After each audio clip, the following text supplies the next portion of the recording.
In today's video, we're going to overview how to replace the coolant temp sensor in a Dodge 318.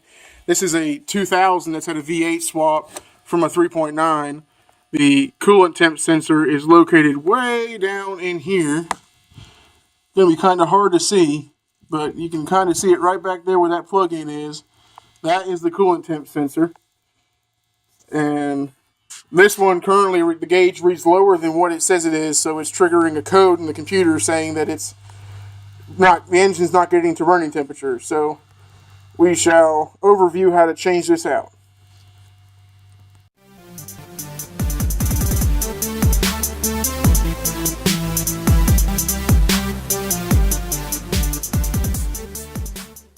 What we're going to do, just to make things a little bit more access, is we're going to remove the air filter cover, the tube going to the throttle body, and the throttle body cover.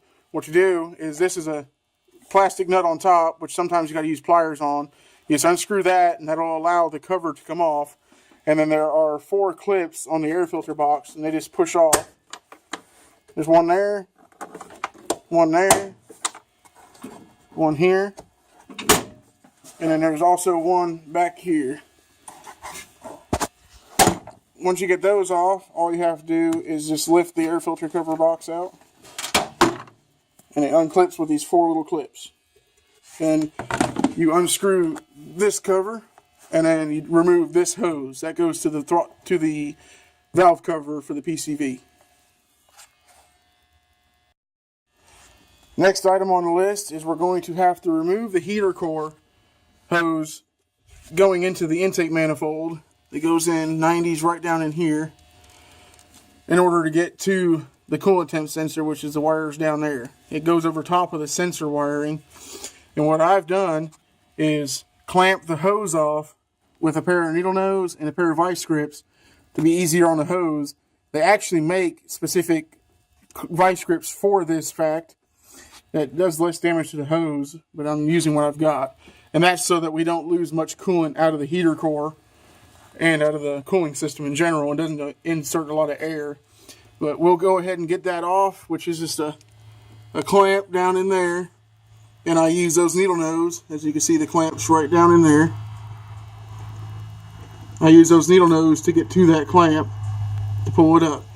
Once we get the hose off, we'll come back and go over the next step. I now have the heater hose removed. You are going to lose some coolant, so make sure you have some 50/50 or pre-mixed antifreeze ready to go for this job. The next step is going to be to remove the plug-in off of the sensor, which is just as simple as, pull it off the sensor. It comes off quite easily. And then we're going to have to use, in my case, a 1/2-inch drive, 1/2-inch socket deep well, which is here.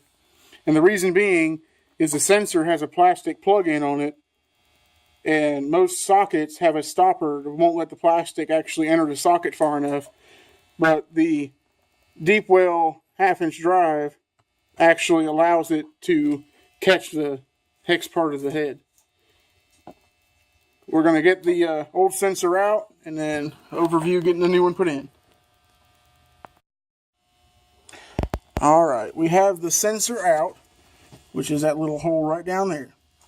Here is the old sensor and new sensor side by side. As you can see, the old sensor is quite dirty in a green.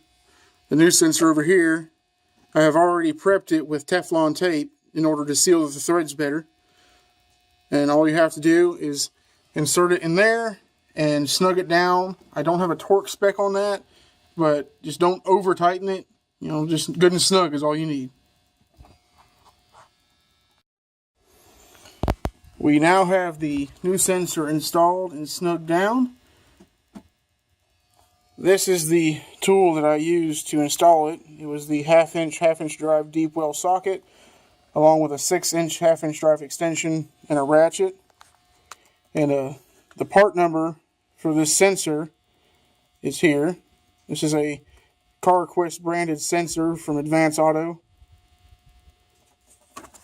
Next, we'll get the sensor plugged in. We will reinstall the heater core hose and bring you back then. We now have the sensor plugged in, the heater core hose reinstalled with the clamp properly reinstalled back on the hose. We unclamped the hose to get our tools back. I also had unplugged the alternator in order to make ease of access to the heater core hose. Yours may be routed underneath the heater core hose, or it could be routed above. If it's routed above, I would advise unplugging it.